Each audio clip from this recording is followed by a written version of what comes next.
Growing a business is kind of tricky right now. Supply chains are squeezed, tariffs and trade policies are dynamic, and cash flow, it's tighter than ever. You need clarity to come out on top. Without it, you risk falling behind.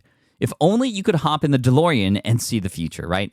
Thankfully, there's NetSuite by Oracle. NetSuite has real-time forecasting to help you move ahead with confidence. This is your AI-powered business management suite and the #1 cloud ERP. Trusted by over 42,000 businesses, NetSuite brings accounting, financial management, inventory, and HR all under one roof.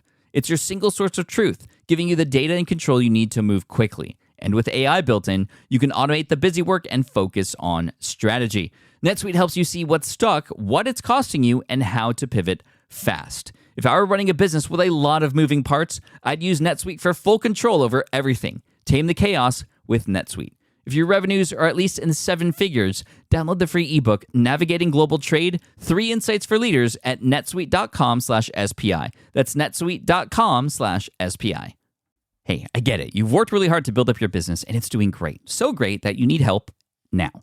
The most important thing for your business is to hire the right people to support it. So how can you find amazing candidates quickly? Easy. Just use Indeed. When it comes to hiring, Indeed is all you need. Stop struggling to get your job post seen on other job sites. Indeed Sponsored Jobs helps you stand out and hire fast. And with Sponsored Jobs, your post jumps to the top of the page for your relevant candidates, so you can reach the people you want faster. And it makes a huge difference. According to Indeed data, Sponsored Jobs posted directly on Indeed have 45% more applicants than non-sponsored jobs. And it's one of the largest databases of job seekers, too, giving business owners access to a wide range of candidates. And one of the things I love most about Indeed is the job alerts feature. I get notified when new candidates apply. There's no need to wait any longer. Speed up your hiring right now with Indeed. And listeners of this show will get $75 sponsored job credit to get your jobs more visibility at Indeed.com/smartpassive. Just go to Indeed.com/smartpassive right now and support our show by saying you heard about Indeed on this podcast. Indeed.com/smartpassive. Terms and conditions apply. Hiring Indeed is all you need. You spent months building towards launch day, but when the clock hits 0, your site crashes. Bots swarm, and loyal fans rage on Reddit. That's not good. Fanfare was built to stop that. Fanfare is the drop platform made for high-pressure moments, stampede-proof infrastructure, verified waitlists, and bot filters that actually work. Instead of refunds and rage, you get retention and revenue. And that sounds great to me. Your next launch shouldn't be a gamble. Get Fanfare's 5-step hype drop playbook and learn how to bulletproof your drop at fanfare.io/playbook. Again, that's fanfare.io/playbook. This is a Smart Passive Income Podcast with Pat Flynn, session number 156. 6. Welcome to the Smart Passive Income Podcast, where it's all about working hard now so you can sit back and reap the benefits later. And now your host. He wants to be a background in The Walking Dead. Pat Flynn. Still using a copy-paste website? Break the template trap with Framer. Whether you're overwhelmed by traditional site builders or frustrated with cookie-cutter designs, Framer gives you the freedom to create a site that's professional, polished, and uniquely yours. Framer is the design-first, no-code website builder that lets anyone ship a production-ready site in minutes. It's free to start, allowing you to browse hundreds of pixel-perfect templates or even design something on your own on a totally blank canvas. Add bold animations like appear effects, text effects, parallax scrolling, scroll animations, looping animations, and much more in seconds. The built-in AI handles the heavy lifting, generating starter layouts, and can even translate your entire site to any language. Ready to build a site that looks hand-coded without hiring a developer? Launch your site for free at framer.com and use code SPI to get your first month of pro on the house. That's framer.com, promo code SPI. Framer.com, promo code SPI. Rules and restrictions may apply. Hiring shouldn't be a hassle or a drain on your budget. Upwork is your one-stop shop to find, hire, and pay top freelance talent, saving you time and keeping costs in check all in one place. Companies at every stage turn to Upwork to get things done and find more flexibility in the way that they staff key projects and initiatives by assessing a global marketplace filled with top talent in IT, web development, AI, design, administration support, marketing, and more. And I've personally used them myself and can vouch for them. Posting a job on Upwork is easy. With no cost to join, you can register, browse freelancer profiles, get help drafting a job post, or even book a consultation.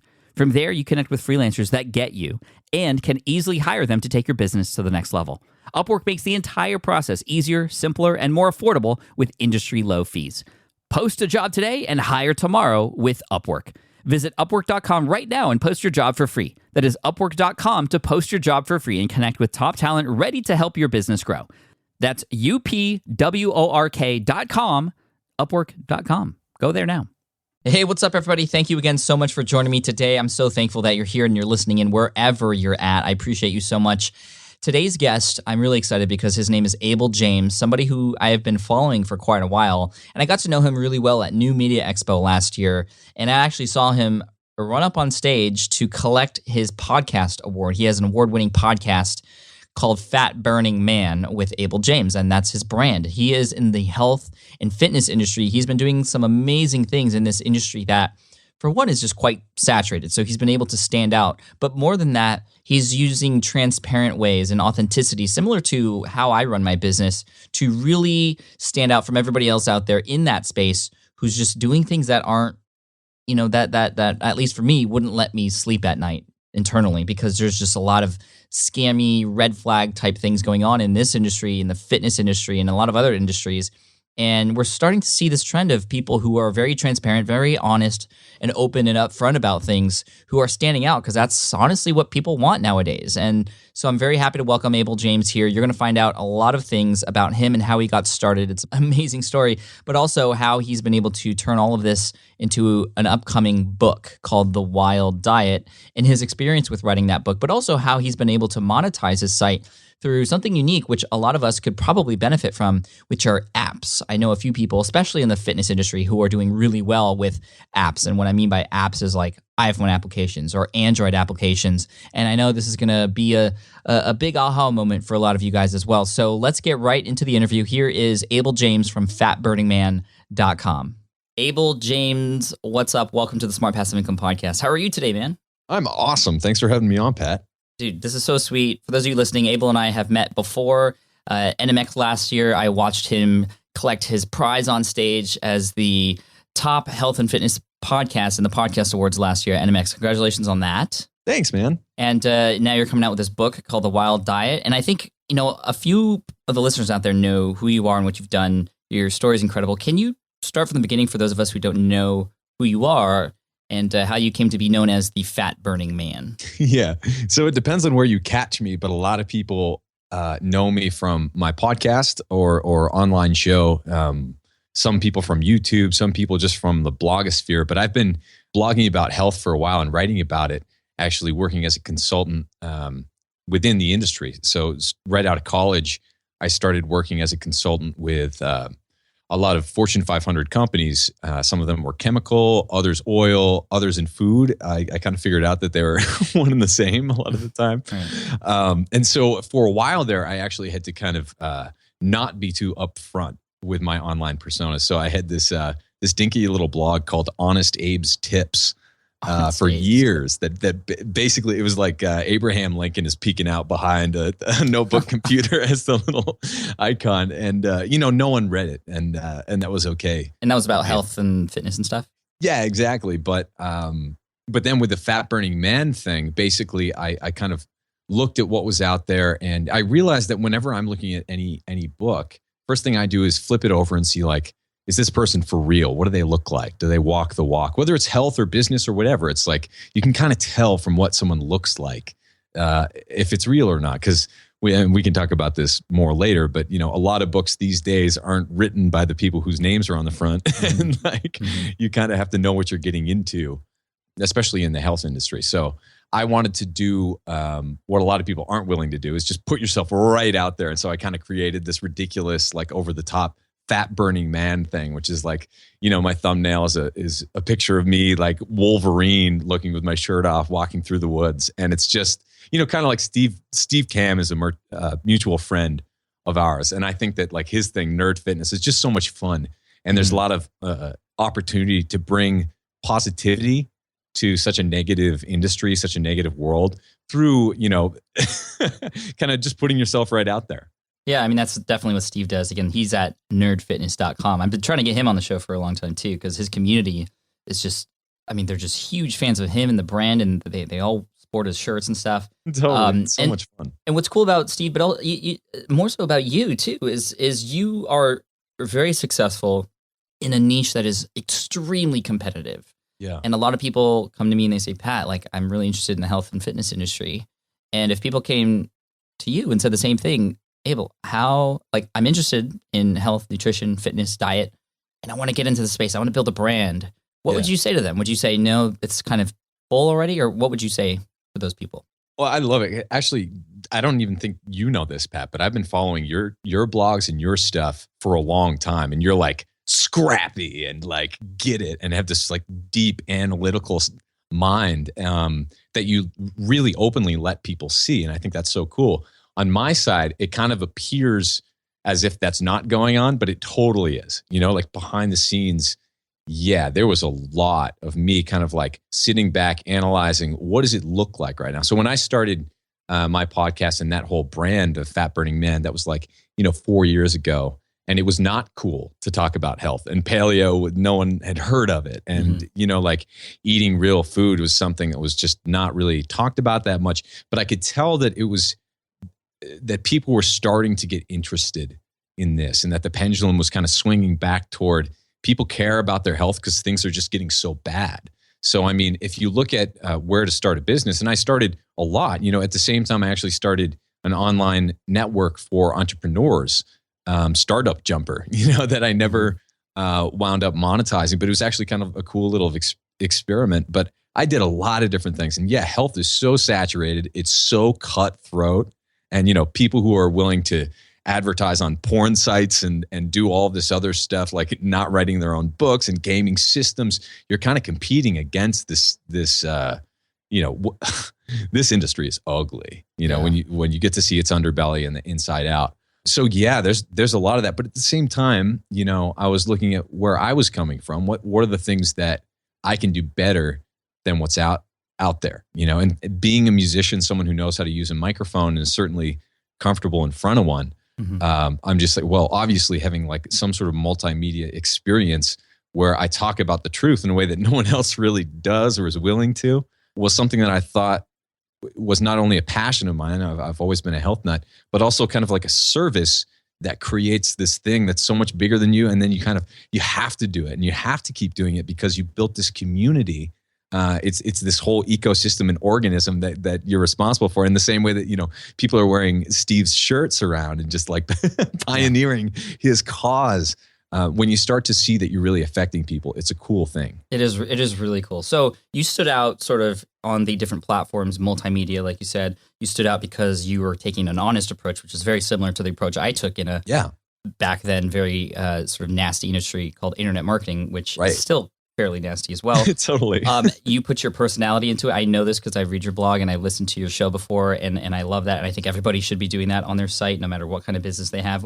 Yeah. You said that you could tell, though, that there were signs that what you were going to talk about had life to it. What were those signs? I was fortunate to kind of, actually, I was just talking to another mutual friend, Jamie Tardy, about this, how there are kind of, within any movement, it doesn't matter if it's marketing on the internet or if it's a health industry or basically anything in between. There are kind of these classes of people who come up at the same time, right? And I think you and I are we came up at around the same time, but a lot of us became friends because we were coping with being scrappy and not seeing results and talking through that and trying to get to something that's a little bit better. And so I think for people who are out there listening, trying to figure out what to do, like realize that me coming on and launching a podcast that goes like straight up the charts and then dominates for a while wasn't me coming out of nowhere. You know what I mean? It was this carefully calculated and strategized appearance in a marketplace in a lot of ways that I knew was stacked against me. So you better do it right. You better figure out how that marketplace of discovery, say it's, we play in the Apple iTunes world of podcasts, where you have to know how that works and why reviews matter and when you should ask for them and how to ask for them. So I kind of got into this in a totally weird way where I was the musician at the Austin Internet Marketing Party. So No way. yeah, that's actually was how your I, in. that was my foray into this, because I didn't even know that this crazy world existed, right? And so I was just a musician in Austin, and also a consultant. That was my day job or whatever. But I wound up playing this party like every month. That was a great party, and all these people were millionaires. And I met a lot of them and kind of asked them about what they did, and I'm like, I'm not so sure that I trust this stuff. Like, what is going on here? So then I just got so fascinated by that whole thing. And that really much, in a lot of ways, informed when I appeared, in the health industry, which was I kind of knew what I was up against. Yeah. So you took a very carefully calculated approach to it. Just great. You decided to go on these other platforms, which didn't exist as well. So you knew how you're going to stand out. But was there any point during this journey in the beginning when you were like, I don't know if this is the right thing to do, or is it, this is totally brand new. I'm scared. Dude. Dude. So when you go for, so Abel Bascom was the government consultant who shook hands and wore suits and gave keynotes and that sort of thing. Abel James was, if you Googled that, it was my musician persona, which I also needed to market in a totally different way. And when I, used Abel James to take his shirt off and do these like Wolverine photo shoots and stuff that popped up on Facebook or shared, I was the laughing stock of basically every social circle I was ever in. Wow. And there was so much of people saying, you can't do that. What are you doing? Have you lost your mind? Should you be institutionalized? And I think at the beginning of any sort of like entrepreneurial venture, certainly before you've proven yourself, which never actually happens, as it turns out, you're really subjected to so much of that backlash and that dragging down and that whatever that comes from standing out. But I realized that, that's the thing that gets people ahead, is being known for something. And I wanted mine to be positive, being known as the guy who talks about health in a truthful way, in a very passionate way, that's kind of on my own terms, because I hadn't seen that. There were like so many people who were monetizing, but like a snake eating its own tail, where you sell this book, but your diet only works if you buy this fat blaster pill that goes along with it. And I wanted to be the opposite of that. That's cool. So going into it, you just decided to do this podcast. Were there any other health podcasts kind of around at the time?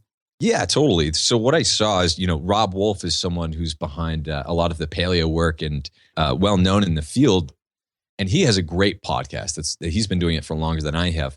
But that whole approach is basically he's a nerd like the rest of us, talking about biochemistry and science with really smart people who love the gym and like the gym rat culture and the whole CrossFit side of things. And so they're not afraid to use potty mouth and, like drop F-bombs and stuff like that. And then I saw on the other side, there were kind of like, at least at the time, there were a lot of people who set up a microphone, but not very intentionally, and the sound wasn't good. And they're just kind of like giggling, and there are all these technical glitches. So it's not that like high value.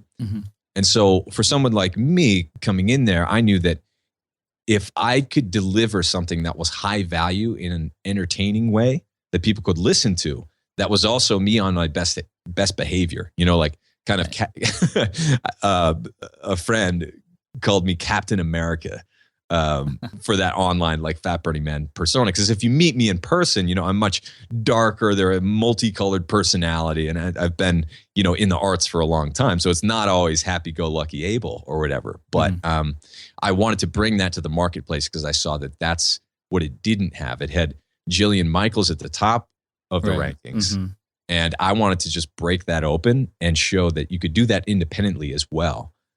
Without any sort of back scratching. And, a big hack for me was a lot of people can't really get by and be that compelling without swearing. But I've had to be on my best behavior for a long time. So I'm good at kind of switching that whole language when I need to. Yeah, that's good. Well, that's great for the show because we don't do swearing on the show, or right. I edit it out, and you know that because you listen. So totally. And you do it so well, but a lot of other people can't. So what that means is that, I even ask my own listeners, I'm just like, listen, do you want me to talk 100% authentic who I am, or do you want me to make sure that it's polite, no swearing, whatever? And they're like, Abel, we listened to this with our kids. Like 90% of people said no swearing. Yeah. And I thought that was great. Isn't that crazy? I'm curious to know how many podcasts out there swear versus not swear. But anyways. Yeah. Now it's hard, and it's hard for your guests not to swear. Oh yeah. I mean, that's why they have editing, right? Yeah. But going into this space, okay, you're really dedicated to it, and you're going full strength. You decided how to stand out. At what point did you decide, or did you ever figure out early on how you were going to monetize? Because all these other people who were in the space already, they were doing it in these sort of sleazy ways. Right. Did you ever, in one point, want to do what they were doing, just kind of, mimicking or mirroring what they were doing in terms of monetization? Or did you have plans moving into it? Or was it just totally just, hey, I'm just going to put myself out there, build an audience, and see what happens? It was totally the latter. And I wanted to let that kind of guide where it went after that, because I knew I wouldn't be comfortable saying, hey, here's my diet book. By the way, my diet book only works if you take this pill, which is very profitable. Like a lot of people don't realize that the reason that most diet books are out there are to sell product, consumables that people can buy every week or every month in the form of shakes, bars, pills, other things like that. This is very well known in the industry. And coming from the industry side as a consultant, I saw the guts of it. I saw how all that worked. Mm-hmm. And I saw that the consumers were a total afterthought, as were most of the products. So yeah, I kind of wanted to come out with clear intentions of saying, I want to democratize the truth in health, essentially. Not that I'm a guru. I'm just a normal guy trying to navigate this world like anyone else.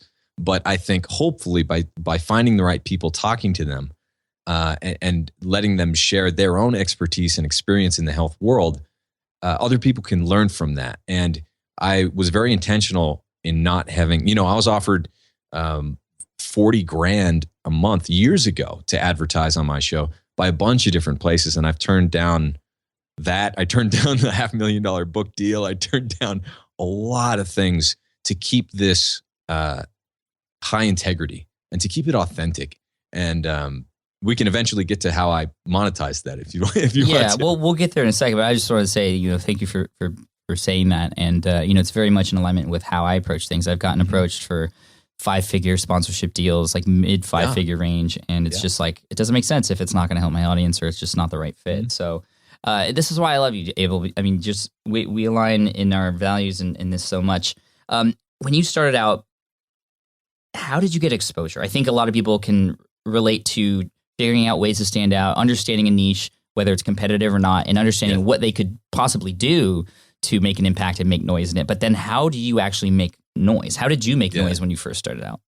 Well, I think anyone who's seen me on the internet, it's pretty obvious, right? But so I learned from Mark Sisson, who is behind the Primal Blueprint, who's I'm very happy to say a friend and in some ways a mentor. He was whenever he was on media, and he would kind of like joke about this with me, is like the media would want him to take his shirt off because he's the 60-year-old with a six-pack. And so anywhere, that gets a lot of clicks on the internet, unfortunately. I learned this the hard way. At the beginning, I had this article that was it was a good article about a blog post. And I tested it with a bunch of different pictures and thumbnails. And one of them was like super artsy. And, I'm into photography. I'm not great at it, but I really like setting things up and kind of like communicating an idea. So it was this little cherry tomato on this big plate with like a fork and knife. And then there was another one that was basically like this beautiful picture of kale.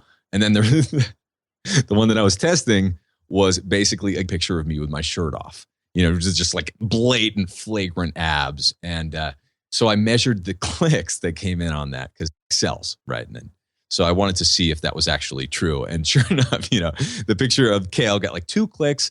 The picture, the artsy picture of the cherry tomato got 4. And the picture of me with my shirt off got like 122. And I was like, oh, my Lord. Okay. And it took me that kind of like, I needed proof. And I also needed to look at myself and be like, what can I stomach? What am I up against? What do I have that other people don't? And I decided, a good voice, whatever, good looking man, plenty of that in the health industry. But what I have is no shame because I've been in performing groups making a fool of myself in front of thousands of people for years. So I'm used to being made fun of, people poking fun at me. So why not make like a stupid name that's like blatantly SEO heavy and like really memorable, like Fat Burning Man, and just run with it. So what would you say would be the big lesson for everybody out there listening? In terms of No shame. No, it's mostly about look at what's out there and be willing to stick out. That's what it takes. You don't want to be copycat, of someone else's. You want to learn by deconstructing, like you do, Pat, on your blog, like other systems, best practices, what's working. But you need to figure out what you come to the table with, why people will recognize you. And that will resonate with people. Like the truth of all of that, the more you get to know yourself and come to terms with that. Like the reason that your blog and podcast blew up, Pat, isn't because they're awesome. It's because you're awesome. And like no matter what you do, once you nail that down, people start to respond to that. So it's really about cultivating your own inner thing, your own voice. If I think voice is probably a good way to describe it, because it doesn't matter if you're writing or if you're talking on camera or having a podcast. It's about what are you communicating to people? Right. I mean, you want people to fill in the blank. So and so is awesome because blah, whatever the blah is, Right. the blank is. Yeah. And not blah. You want it to be positive, not blah. But you want people to know what that is when they come to your site and understand who you are and get to know you and your voice and your personality. I want to dig a little bit deeper. In the beginning, were there any specific strategies, or was it just simply the image that kind of went viral type of thing? I mean, were there guest posts or? Yeah. What I did that a lot of other people didn't do, and this was like a blatant, I would think that this would be a blatantly obvious strategy, but especially at the beginning when what I was after was credibility in the field, right? Not monetizing it like a lot of other people. I was looking at how do we rise up in the rankings, and knowing that there are people like Kindle. There are Kindle people who read Kindle books, and then there's everybody else. There are people who listen to podcasts, and then there's everybody else. And it's a very small, tight-knit community. So the best way to get someone to listen to your podcast isn't by going to an average person and being like, hey, listen to my podcast. It's by getting podcast listeners to listen to your podcast. So I had a lot of people who had successful shows with tight-knit audiences that really resonated with what I was doing and what my audience would be interested in. So I was very, very intentional about, I was probably on like twice, maybe 3 times as many of other people's shows as my own. And that, when someone hears your voice talking about something and they dig it, they like getting someone who already is addicted to listening to 12 podcasts a week to listen to one more is a pretty easy sell. I think that's smart. And it's something that we see all the time in YouTube. You see people who have audiences feature somebody else who wants to get in front of that audience, and then they kind of do an exchange. Totally. And then the other person goes on the other video, and you see these like cross promotions very, very much, especially in the sort of the music industry and even health and fitness on YouTube. It's not so intentional on podcasts. And I think, again, podcasts, as we all know, are just sort of now going mainstream. I mean, there's huge opportunities to not only get more exposure, but, build those incredible relationships with other podcasters. I mean, you have to be intentional with that. And it sounds like that's kind of what you were doing at the beginning. Yeah. And I also kind of see all of this as a career musician, and you jam with people. It's not competitive, or at least you don't have to see it that way. I love that word, jam. Because that's what we're doing right now. We're jamming. We're totally jamming. We're riffing on each other. It's great. But that's what it is. And too many people, I think, they have ego problems or whatever, and they don't want to have anything to do with other people who might be better than them or compared to them, or, doing this one thing that they're not doing or making more money. But it's really just about like, what can we share with each other? What messages can we all have gray areas. We all have our inner demons or whatever that we struggle with, but we all like having compassion enough to accept people as they are, even your own guests, on your show, and deciding not to throw them under the bus when you totally could, right? Is I think what's going to really differentiate this new kind of like independent media platform that we have, because it's basically the opposite of Bill O'Reilly, right? It's like we treat each other well. Yeah. So you're standing out and you have a platform and you have a voice that is unique, but you're also pronouncing that voice on other people's shows to even make it more obvious that you're somebody that's different. And I think, you know? Yeah. And it's cool, like coming onto a show like yours, like it doesn't matter if people are interested in health to hear this whole other side. Like this is great content for your show, which is in a different focus from mine, but you still get this like really cool organic thing that comes out of it, you know, that cross pollination is just beautiful. And that was another thing that I did was just, you know, health is our excuse to talk on my podcast. But like we really talk about philosophy, about mindset, habits. If you look at it, if you look at the guts of what it is, it's really pretty close to a lot of the lifestyle and business shows. Yeah. It's just like the excuse to get there and talk about things is usually health. So I think viewing things with that open mind, I was also really willing to do things that a lot of other podcasters weren't, because they're always after getting the biggest names and like people who can get them a huge subscriber base and doing. So that's one of the strategies, right? Is going on other people's shows and letting that cross pollination happen. But another one for me, I think, was, you know, I realized that having my mom on the show was like my second most popular show. That's so cool. That I had, compared to, you know, Gary Taubes, I think was number one. And then there was my mom and like all these celebrities and like New York Times bestselling. So what did you authors. talk about with your mom?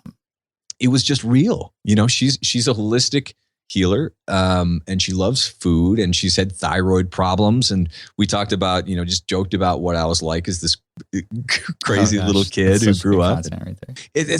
So it's just a lot of people aren't willing to like have their mom on the show, but they should be, right? Because that's the real you. You can't hide yourself when you're interviewing your mom.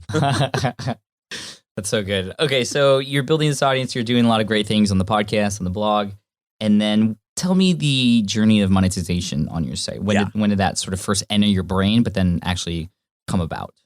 So, like I said before, I was intentional about getting credibility first and kind of like stature in the field, being recognized for something. And that, and then monetizing it was difficult because basically what I was faced with is I was making really easy money at that point in consulting, working like 10 hours a week and getting like a paycheck that was good enough to just like keep doing it, even though it totally blew. Mm. So I was getting these emails about like, let's have a meeting about this meeting we're going to have next Tuesday. And compare that to, oh my God, Abel, I've been listening to your show for a month. I lost 40 pounds, totally like turned my life around. And you get enough of those and you put those things next to each other and you're just like, all right, I can't do this anymore. I got to find a way to kind of turn this into its own thing and be conscious about that, like conscious capitalism. And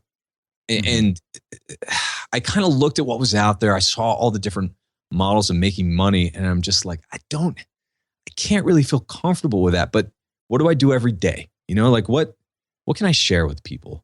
And being someone who like totally fell in love with food and cooking and feasting and that whole side of things, what we do every day is like really, it revolves around food. And so like what we're doing right now in between these interviews is making cooking videos for people. And my book that's coming out is basically just like a cookbook that's encapsulated by memoirs from my life, stories.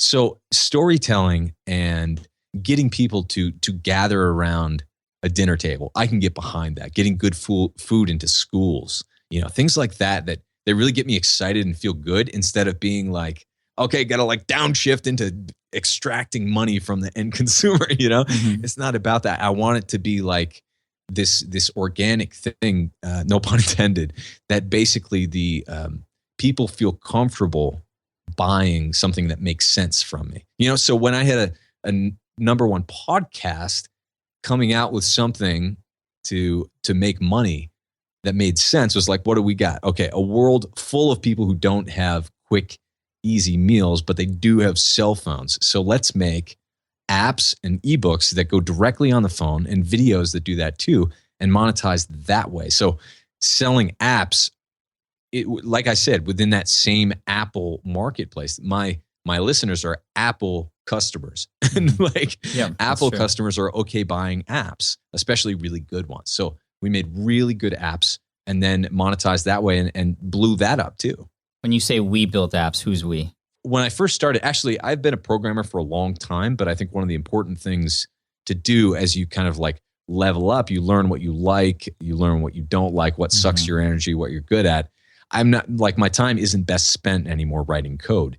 So when I first started doing the apps, I'd partner up with people. Actually, I partnered up with my buddy George to do Caveman Feast, which was paleo recipes that he developed. And, I helped him out with a lot of the like editing it and formatting it and making sure that the pictures were all in line and the rest of that. But I partnered with him, and I also partnered with another guy who really liked being scrappy in the app marketplace named Andreas, and who's also a friend of mine. And so we made a number of apps with our own content and with other people's published content, basically as a way of, with Apple doesn't give you any access to your own listeners or subscriber base, or at least not direct access. So one of the cool ways to get them to take that extra step and sign up for your direct list is to come out like that. Basically, that's why I did the apps, is to have people listen to the show, which was directly linked to in the app. So kind of like use the Apple marketplace there, people who weren't normally listening, getting them to do that. And also about 11% of people who downloaded the app also signed up for our list, which we embedded directly into the app itself. And so that's like a really cool thing where your different online properties start to populate each other.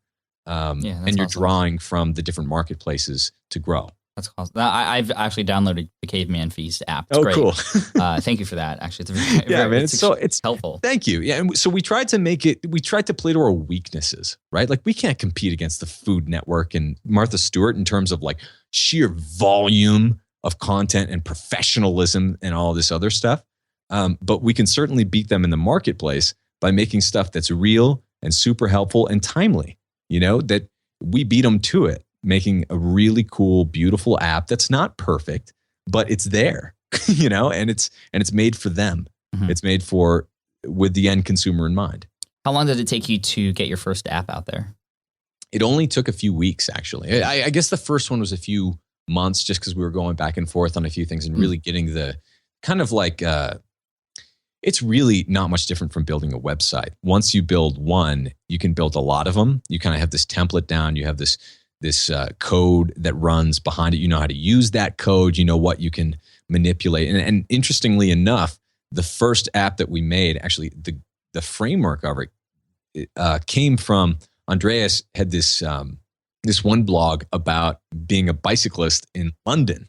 And so he made this app that's basically a photos and text on this on-the-go manual that you can have on your phone. If you're broken down on your bike, you need to replace a tire or whatever, you can do it. You have instructions on the road. And so serving text and pictures works just fine as a bike manual, but also pretty well for a cooking app. So once you kind of learn how to navigate those waters, right? Like you start to see how things are similar and you can replicate them. And that's how you really build a business around all this. Right. I love that. And the apps look great. May I ask you, I'm just curious, how many downloads are we talking about here for these apps? So Caveman Feast was crazy because when I launched it, I was actually filming for something else. I was like in the middle of something else. And within the first hour, it was the number one food app. And I didn't know how many downloads it was getting. And then by the end of the day, it was number 6 in the whole app store. And Angry Birds was like number 44, I think. So it was like, so crazy. So, Minecraft and Mickey Mouse and Caveman Feast. And it's just like, we're like, are you kidding me right now? What sort of volume is that? And this is a paid app, correct? Yes. Okay. I think it's $3.99. We move it up and down with the seasons and when we're promoting it or whatever. But yeah, usually it's around $3.99 for 200, recipes. Compare it to a cookbook, and it's an awesome deal. But at the same time, as a small little indie, it doesn't cost us anything to make it. Really, it does once, and then you can replicate it. And so we were getting, I can't remember off the top of my head, but over 1,000 5-star reviews in the first like 24, 48 hours. Reviews. Yeah, reviews are typically like 10% of the downloads. Right. And downloads were well over 10,000. We hit over 100,000 in the first few months of that, which was just like incredible to me. Yeah, and so it's hard to conceptualize that. It got to number one because you had this audience and trust that you've built with them already. Yeah, and George did too. It wasn't just me. You know, it was this awesome, cool thing, and also paleo, especially then, was just starting to be a thing, and so like, what is going to be big? Like paleo within my own brand. Paleo is problematic kind of because it's so easily abused now by other marketers who are selling, you know, sugary processed food under its name that you don't want to be too attached to something like that. But if you're looking at coming out with something that's very timely that might have a chance at really blowing up the charts, like you have to look at who isn't there yet, what's about to be big. And then you actually, by deciding that, if your fan base is big enough and excited enough, you actually help that be the next big thing, you know, because like it was kind of crazy. Like I had never seen a recipe app up that high. You know, I'm looking at the top charts all the time because that's like an avenue of discovery for me, like finding new cool apps or whatever.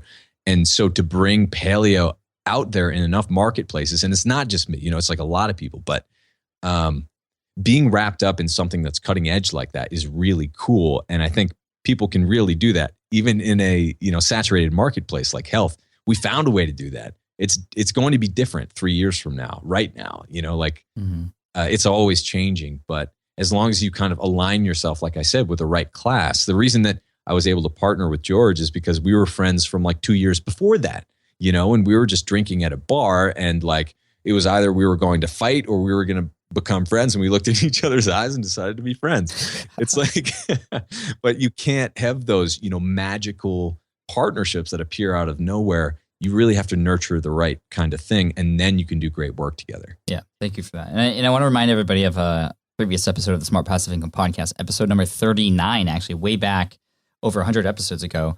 This was a success story outside of the online business space, but it was about iPhone apps, and this person named Mike Doonan, who, along with his wife, they created a very niched application for his audience and his clients that was helping kids with speech. And it's called Speech with Milo. It's this like little cartoon mouse. But he's doing like 5 figures a month on that thing. And I was in the iPhone app industry. I still am, just because I have old apps that are on there and they're still making money. But my partner and I in that, we got in trying to serve everybody. We wanted to be the next iFart. I mean, that's really what we wanted to be. We didn't make any farting apps, but we tried to create stupid, silly apps. And for a while, they were doing okay, but then they just kind of left and are gone now and are deep in the archives. And Flappy Bird. Right. Oh, Flappy Bird syndrome. Right. But that made so much money right at the beginning. I mean, we weren't even close to that.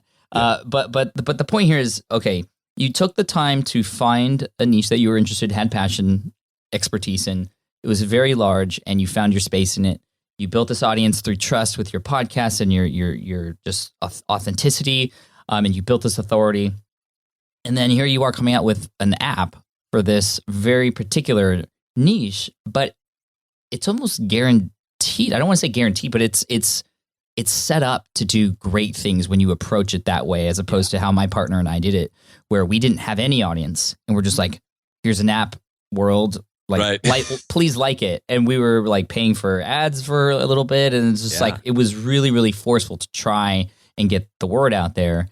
If you have an audience and there's a specific solution that you could build, and perhaps it's an app, perhaps it's a product, perhaps it's a membership site, whatever it is, I mean, that's your cue to go ahead and do that. It's going to be set up if you have that trust and authority. And I think that's really what it's about. It's you know, for me, it was kind of easy because all of my, mojo in the online world is really tied up in the present. And so what that means is like having a podcast and not having a book, not having another product that they could buy. Like basically, if they want more from whatever we're doing, they'll buy it. And so you do those things very intentionally, and you do them at the right time. You know, so then when I didn't have you know, a hardcover book, that was the right thing to promote. Now it's pretty easy for me to go on media having written a hardcover book and talk about whatever. Yeah. But I have a book, so it makes sense. And that's kind of like a timely thing. And oddly enough, and we can talk about this more if you want to, after you get a book advance, you don't make any money from your book. So like you go on this huge media tour or whatever for selling this product that you don't make any money from. It's very fascinating how it all works. Yeah, let's talk about the book. So the book comes out, actually, for those of you listening to this on April 8th when it comes out. It came out yesterday. So congratulations in the future. Thank you. That it came out. I hope it does really well, and I'm sure people are going to check it out. We'll have the links in the show notes for you and all that good stuff. But talk about kind of the life of this book and how it came to be and all the stuff that you just mentioned. And I know there's a lot of authors in the audience, and this is it's a traditionally published book. Yeah. And is this it is this time. Is this something you've always wanted to do, or kind of somebody approached you with a deal?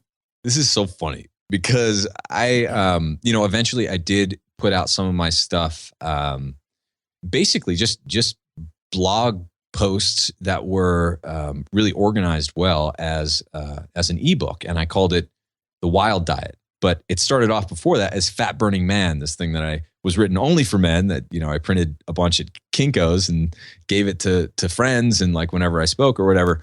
So it's kind of been this evolving thing. And I was actually at a mastermind in Florida for a bunch of health experts, and they invited me to speak. And I got up there and I talked about how stupid it was to get a book deal and like to waste 2 to 4 years of your life slaving away for a publisher that doesn't care about you, that, where you're not making any money and you're kind of like, oh, it's just, who has time for that? Right. And so that's what I said in my speech. And I said, why don't you instead, nurture your blog, start a podcast, make an app for $5 or $10 that can give you immediate access to your fans, give them what they need, like don't go through this whole charade is outdated. You don't need these dinosaur publishers anymore. So like I get off stage and I'm approached, immediately by an agent who wants desperately to prove me wrong. And so I'm okay, like whatever. And so we put together a proposal for The Wild Diet, and it has nothing to do with the book. Like, I hope people realize that it has nothing to do with the book, and it never. What has nothing to do with the book? The whole publishing thing. Oh, okay.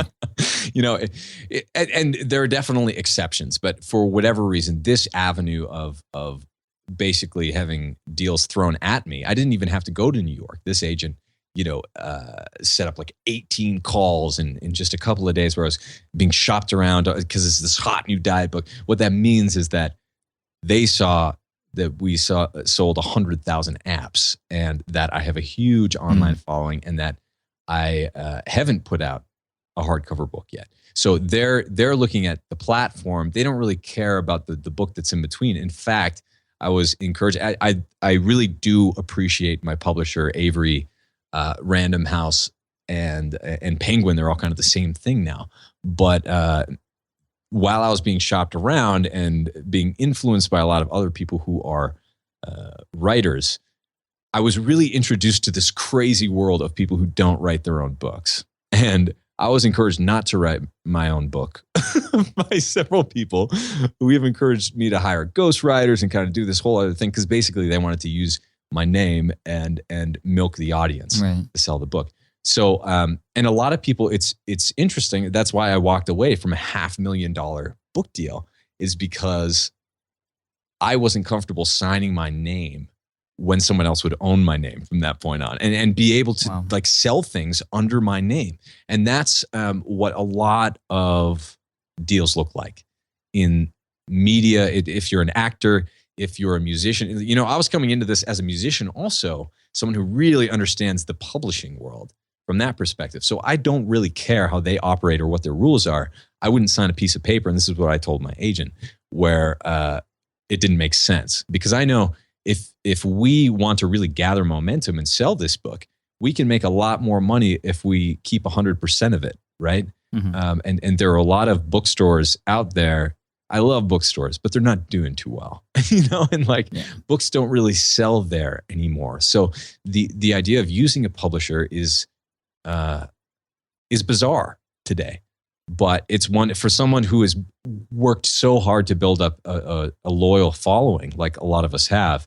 It can be an interesting vehicle to getting into places where you wouldn't otherwise play. Like mostly I just can't be bothered to try to get into Barnes and Noble, even if I have 2 books in there, because we have a media company. I'm a musician, and we do like online shows. I don't care about printing books or like distribution and all that stuff.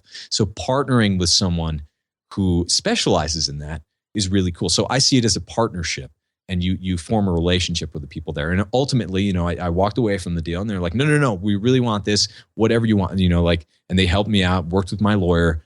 I even got rid of my agent and worked directly with a lawyer to craft a deal that would be okay for me to sign, which is really unprecedented in the industry. A lot of people don't do that. But it totally worked out, and it's awesome. But, a lot of other authors, a book advance is kind of a misnomer. You get some of it at the beginning, usually too late, and they hack it up into a bunch of different pieces, and then the agent takes their cut, and so all of a sudden, you're out of money, and your book advance doesn't come until after you've published your book. So it's a very interesting thing, and then you don't make any money from the book itself until after you make all of your advance back. It's so interesting. And so, yeah, it's a whole, as someone who's an entrepreneur and runs a bunch of different businesses, it's like we were already doing like $1 million in gross in revenue. And so like that deal actually, when you look at it, doesn't make that much sense. And it's not so crazy to walk away from when you're approaching this kind of the way that we are at this point, which is an established brand with a following that I really care about. And there's no way I would have ever let someone else write my book and put my name on it. I wanted to kind of see what would happen if I let that start to play out and my agent play with it, my ex-agent, I should say, just to see if that really happens, because like I'd heard of that, but I just couldn't believe. I couldn't believe like the amount that it was encouraged. It was so bizarre. But actually, the dirty little joke that I haven't really told that many people is that I'm writing a book about writing this book. Oh, really? Nice. and it's basically an expose of the publishing world and the media world. It's going to be called Fire the Gatekeepers. But I can't talk about it too much. Yeah, no, that's good. It'll that's get me right in up my way alley. too much trouble. Because I've been approached by publishers too to do certain things, and have had deals, on the table, and I've said no for a lot of the same reasons. And they do encourage authors to just, especially those who have platforms like we do, just to get it out there as soon as possible. Right. Oh, it's absurd. And so how, going back to the writing process, how long did it take you to write your book? They gave me 6 weeks at the beginning. What? Yeah. So and then were you able to finish it in that time? That's why I let the whole thing kind of play out to see what would happen. Because I was in the middle of I don't even know what I was doing, but I was doing plenty of other things. I'm pretty busy, doing 7 interviews a day, like regularly. And so I was certainly doing that at the time, and I was all booked up, and I'm just like, you guys got to be kidding me right now. You don't care at all.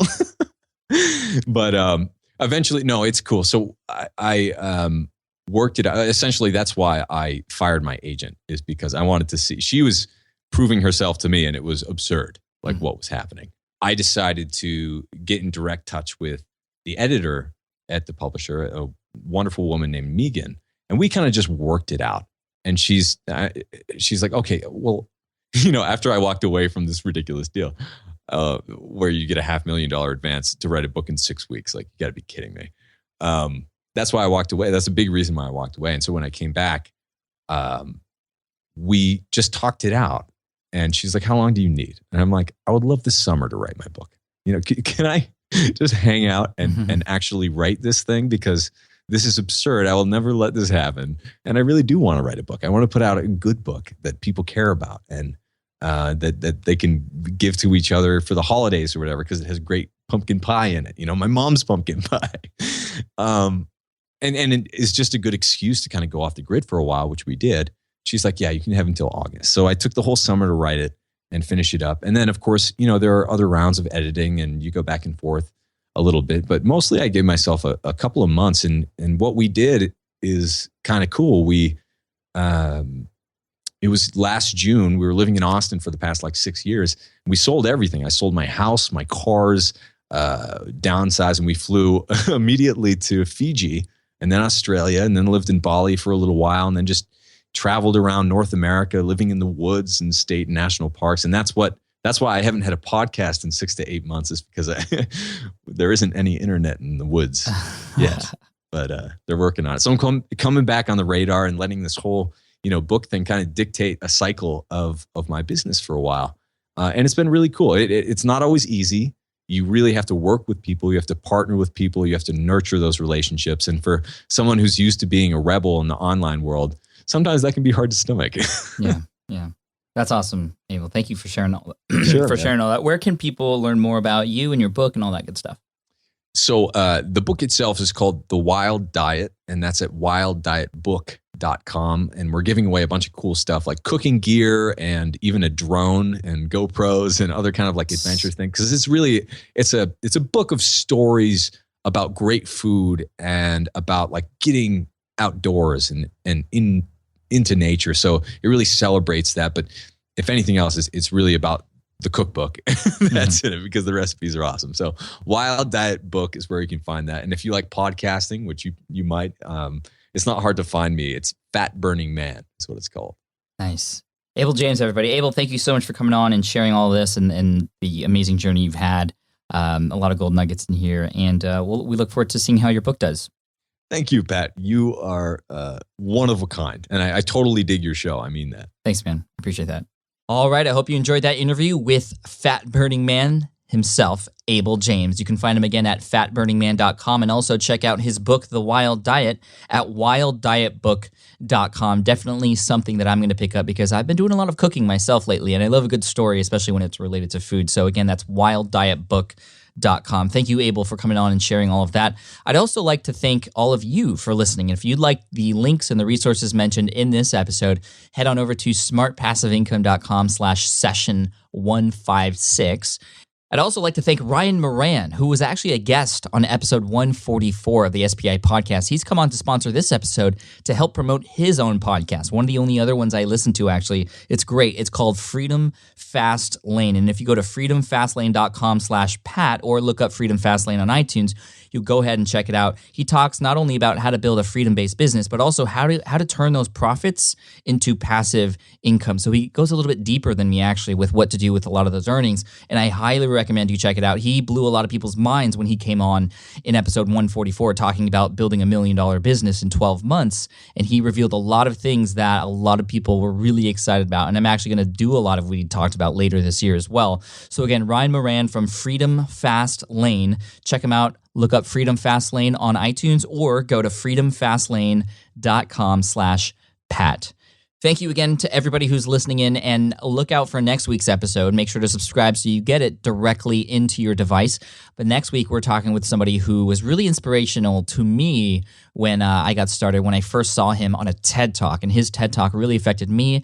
And we do some fun things in that episode as well, including a little trip to Starbucks, which you'll hear more about next week. So again, thank you all for listening in.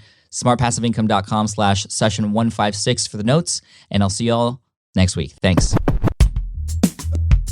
Thanks for listening to the Smart Passive Income Podcast at www.smartpassiveincome.com.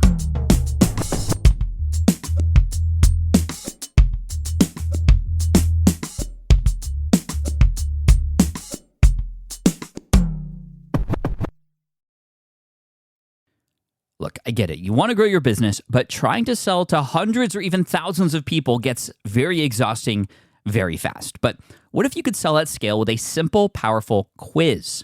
Score App helps you sell to more people without adding more to your plate. You build a quiz or assessment that your audience actually wants to take. Then they answer a few quick questions and get a personalized result right away. It shows them where they're at and what they need to do next and how you can help. And you build huge amounts of trust before you make even a single offer. No hard sell, no chasing leads, just value at scale. Get 50% off the first 3 months using the discount code SPI. All you have to do is just head to scoreapp.com/SPI. Again, that's scoreapp.com/SPI. Hey, fellow podcaster, does this sound like something you've experienced? You record your podcast episode on one platform, download the files, edit in another app, then fire up a different tool just to create these social clips. Well, it can be clunky, time-consuming, and frankly overwhelming, especially for creators trying to grow. And that's why I'm excited to tell you about Riverside. Riverside is the all-in-one platform. Record, edit, and repurpose your podcast content all in one place. You just log in, record with your guests no matter where you are in the world, and just like that, studio quality audio and high resolution video. We use Riverside here at SPI as well now. With built-in AI, I can automatically clean up my audio, saving myself so much editing time, and it can even auto-generate clips to make promoting the show a breeze. And with Magic Clips, I can grab the best moments and repurpose them as short-form video, perfect for YouTube Shorts, TikTok, or Instagram, without re-recording a thing. So if you're tired of juggling tools and want a faster, simpler way to create and scale your content, it's time to try Riverside, built by creators for creators. Just go to smartpassiveincome.com/Riverside and use code SMART to get 1 month free on the Pro plan. That's smartpassiveincome.com/Riverside, promo code SMART.